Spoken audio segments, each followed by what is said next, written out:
जी, तो एक्सरसाइज़ 1.2 हम इस लेक्चर में सॉल्व करने की कोशिश करते हैं, जिससे हमें ये पता चलेगा कि हमने मैट्रिसेस की टाइप्स को कितना अच्छे तरीके से अंडरस्टैंड कर लिया है।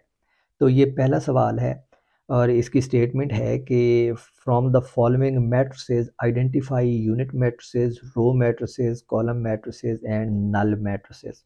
तो हमें ये जो मैट्रिसेस दिए गए हैं सारे, इनमें से हमने ये बताना है कि यूनिट मैट्रिसेस कौन से हैं, रो मैट्रिसेस कौन से हैं, कॉलम मैट्रिसेस कौन से हैं और नल मैट्रिसेस कौन से हैं। तो हमसे 4 तरह के मैट्रिसेस पूछे गए हैं। तो इसका मतलब है कि ये जो 6 ऑप्शन हमें दिए हुए हैं, इनमें सिर्फ 4 तरह के मैट्रिसेस होंगे।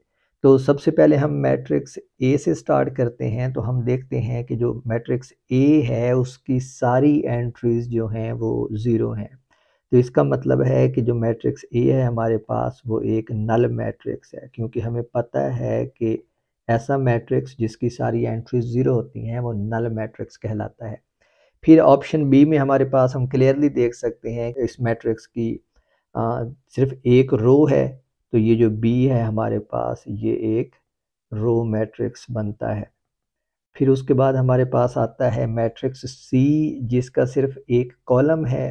तो मैट्रिक्स सी जो है हमारे पास ये एक कॉलम मैट्रिक्स बनता है। और फिर अगर हम मैट्रिक्स डी के ऊपर देखते हैं तो इसमें हम देखते हैं कि जो डायगोनल एलिमेंट्स हैं वो दोनों 1 हैं और जो ऑफ डायगोनल एलिमेंट्स हैं वो दोनों 0 हैं। तो ये हमारे पास डेफिनेशन थी आइडेंटिटी मैट्रिक्स की। तो इसका मतलब है कि जो डी है हमारे पास वो एक आइडेंटिटी मैट्रिक्स है। फिर मैट्रिक्स ई जो है उसकी एक ही एंट्री है और वो 0 के बराबर है। तो ये हमारे पास एक नल मैट्रिक्स बनता है अगेन, क्योंकि सिर्फ उसकी एक ही एंट्री है और वो भी 0 है। तो इसका मतलब है कि उसके सारे के सारे एलिमेंट्स जो हैं वो 0 हैं। तो ये हमारे पास बना एक नल मैट्रिक्स। और फिर जो एफ है मैट्रिक्स उसमें सिर्फ एक कॉलम है, तो एफ हमारे पास क्या बन गया, अगेन एक कॉलम मैट्रिक्स।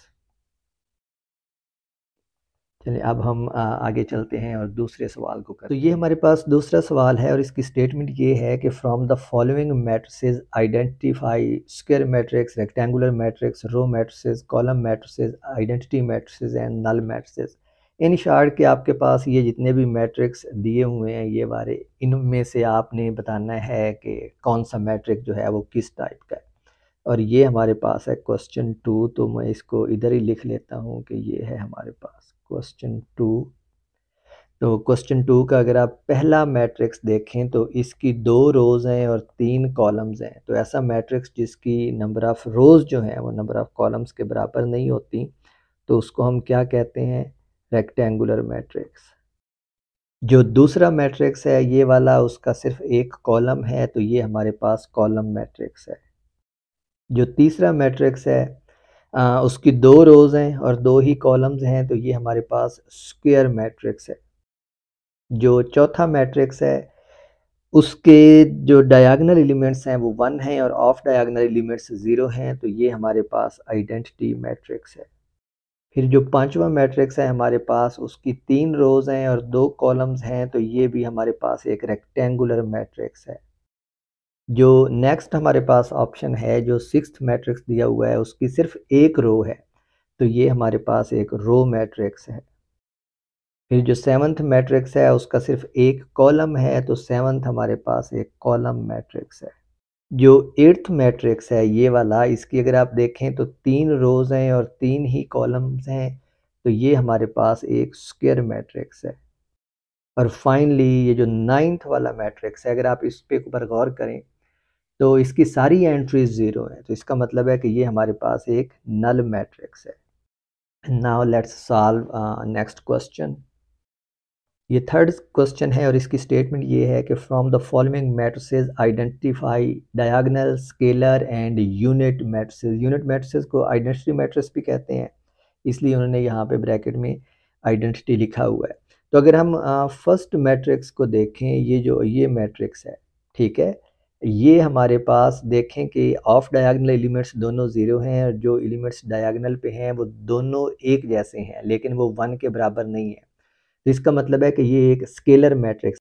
हमारे पास जो मैट्रिक्स ए है ये क्या है, एक स्केलर मैट्रिक्स है। फिर अगर आप मैट्रिक्स बी के ऊपर देखते हैं तो ये हमारे पास एक स्क्वायर मैट्रिक्स है। फिर अगर आप मैट्रिक्स सी को देखते हैं तो मैट्रिक्स सी के जो डायगोनल एलिमेंट्स हैं वो दोनों 1 के बराबर हैं और जो ऑफ डायगोनल एलिमेंट्स हैं वो 0 हैं, तो ये हमारे पास एक आइडेंटिटी मैट्रिक्स है। मैट्रिक्स डी जो है, अगर आप इसके ऊपर गौर करें तो सिर्फ इसका एक नॉन जीरो एलिमेंट है, तो ये हमारे पास एक स्क्वायर मैट्रिक्स है। मैट्रिक्स ई को अगर आप देखते हैं तो इसको हम थोड़ा सा सिंप्लीफाई भी कर सकते हैं पहले। तो यहाँ पे मैं ई को लिखता हूँ कि ये किसके बराबर है, ई हमारे पास बराबर है 5 माइनस 2 0 0 एंड 1 प्लस 1। तो इसको अगर आप थोड़ा सा सिंप्लीफाई करें तो 5 माइनस 2 जो है वो 3 के बराबर होता है, 3 0 0 और 1 प्लस 1 2 के बराबर होता है। तो ये हमारे पास एक स्क्वायर मैट्रिक्स है। Let's move on to question 4। और क्वेश्चन 4 हमें कहता है find negative of matrices A B C D and E. तो आपने इन सब मैट्रिसेस के नेगेटिव मैट्रिक्स फाइंड करने हैं। तो मैंने आपको बताया था कि आप नेगेटिव मैट्रिक्स कैसे फाइंड करते हैं कि जो भी मैट्रिक्स दिया होता है उसकी सारी एंट्रीज को आप माइनस से मल्टीप्लाई कर देते हैं। तो आप इनको सॉल्व कर सकते हैं। मैं यहाँ पे आपके लिए 1 या 2 कर देता हूँ। तो मैं let me solve matrix B for you. तो बी के जो एलिमेंट्स हैं वो हैं 3 माइनस 1 2 1। तो ये हैं बी के एलिमेंट्स। आपने इसका नेगेटिव मैट्रिक्स फाइंड करना है। तो नेगेटिव मैट्रिक्स आप लिखेंगे माइनस बी से और इसकी सारी एंट्रीज को आप माइनस से मल्टीप्लाई कर देंगे। तो 3 को माइनस से मल्टीप्लाई करेंगे तो ये -3 बनेगा। फिर -1 को 1 से मल्टीप्लाई करेंगे तो ये +1 बनेगा। फिर 2 को -1 से मल्टीप्लाई करेंगे तो ये -2 बनेगा और 1 को -1 से मल्टीप्लाई करेंगे तो ये हमारे पास -1 बनेगा। तो ये हमारा बी का नेगेटिव मैट्रिक्स आता है। Let me solve one more for you और let me solve A for you, क्योंकि ए थोड़ा सा मुख्तलिफ है बाकी सारे मैट्रिसेस से। तो ए का पहला एलिमेंट 1 है, दूसरा 0, तीसरा -1। तो जब आप इसका माइनस ए बनाएंगे तो वो आएगा हमारे पास, जो पहली एंट्री है वो +1 है तो उसको -1 से मल्टीप्लाई करेंगे तो ये माइनस, 0 को माइनस से मल्टीप्लाई करेंगे तो वो 0 ही रहेगा और -1 को -1 से मल्टीप्लाई करेंगे तो वो +1 हो जाएगा। तो ये हमारे पास मैट्रिक्स ए का नेगेटिव मैट्रिक्स आ जाएगा। इसी तरह आप ये जो बाकी मैट्रिक्स हैं इनके भी नेगेटिव मैट्रिक्स बना सकते हैं आसानी से। बस हर एंट्री को आप माइनस से मल्टीप्लाई करते जाएंगे। माइनस से मल्टीप्लाई करने का मतलब होता है कि -1 से, तो वो आप कर सकते हैं। Now let me go on and solve question 5 for you. जी, इस क्वेश्चन 5 में हमें कहा गया है कि find the transpose of each of the following matrices. तो हमने इन सारे दिए हुए मैट्रिसेस का ट्रांसपोज फाइंड करना है। तो ट्रांसपोज फाइंड करना भी आसान है। आपको पता है कि आप रोज़ को कॉलम्स में तब्दील कर देते हैं या फिर कॉलम्स को रोज़ में तब्दील कर देते हैं। तो मैं इस क्वेश्चन में से भी आपके लिए कुछ सिलेक्टेड पार्ट्स कर देता हूँ। तो late me solve matrix A. तो मैट्रिक्स ए है हमारे पास 0 1 एंड -2। और जब आप इसका ट्रांसपोज लेंगे तो आप उसको लिखते हैं ए ट्रांसपोज। और वो क्या बन जाएगा, इसके जो कॉलम्स हैं, क्योंकि इसका एक ही कॉलम है ये वाला, तो इस कॉलम को आप रो बना देंगे। तो जब इसको रो बना के हम लिखेंगे तो ये बनेगा 0 1 एंड -2। तो ये हमारे पास मैट्रिक्स ए का ट्रांसपोज आ गया। इसी तरह आप अगर मैट्रिक्स बी का ट्रांसपोज बनाना चाहें तो मैट्रिक्स बी है हमारे पास, वो रो मैट्रिक्स है और उसकी एंट्रीज हैं 5 1 एंड -6। तो जब आप इसका ट्रांसपोज बनाएंगे तो उसको आप लिखेंगे बी ट्रांसपोज, यानी बी के ऊपर टी लगा देते हैं। और इसकी एक ही रो है तो आप रो को क्या बना देंगे, कॉलम बना देंगे। तो ये बन गया कॉलम।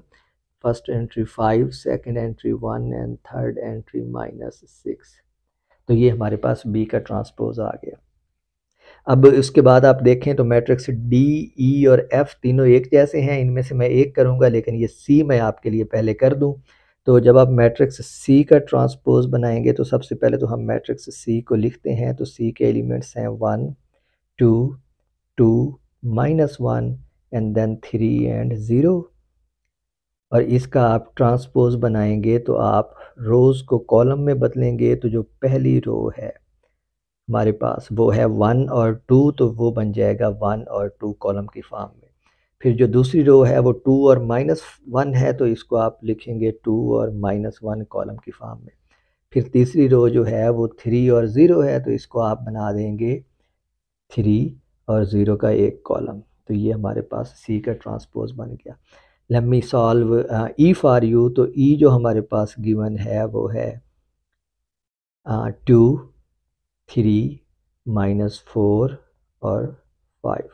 अब आपने इसका ट्रांसपोज बनाना है, तो आप ट्रांसपोज को लिखेंगे ई ट्रांसपोज, और इसकी इस रो को कॉलम बनाएंगे पहले, तो ये बनेगा हमारे पास 2 एंड 3 और फिर -4 एंड 5। तो ये इसका ट्रांसपोज बन गया।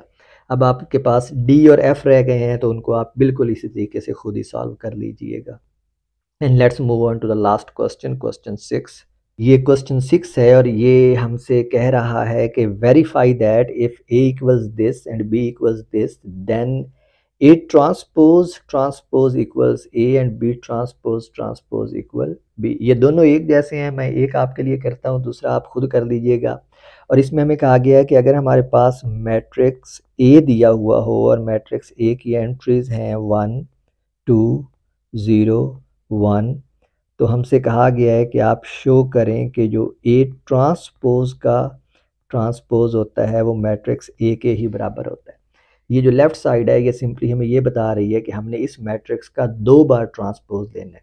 पहली बार ट्रांसपोज लेंगे तो ये हमारे पास मैट्रिक्स ए है, तो इसका पहली बार आप ट्रांसपोज लेंगे तो ये हमारे पास बनेगा ए ट्रांसपोज इक्वल्स, इसका ट्रांसपोज बनाएंगे तो ये बन जाएगा 1, 2 और 0 और 1, यानी मैंने रोज़ को कॉलम्स में बदल किया है। यहाँ से आप इसका फिर से ट्रांसपोज लेंगे अब इस मैट्रिक्स का, ठीक है। जब इसका ट्रांसपोज लेंगे तो ये पहले ही ट्रांसपोज है, तो ये आप अब जो ट्रांसपोज्ड मैट्रिक्स है यानी ए ट्रांसपोज, उसका एक और बार ट्रांसपोज ले रहे हैं। तो अब आपने क्या करना है, इस मैट्रिक्स की रोज़ को कॉलम बनाना है। तो ये पहली रो जो है वो कॉलम बनेगी, तो ये बन जाएगी 1, 0, और दूसरी रो कॉलम बनेगी तो ये बनेगी 2 और -1। और अब आप इसको देख सकते हैं कि ये वाला मैट्रिक्स जो है ये बिल्कुल यही वाला मैट्रिक्स है जिधर से हमने स्टार्ट किया था, यानी ये ए के बराबर है।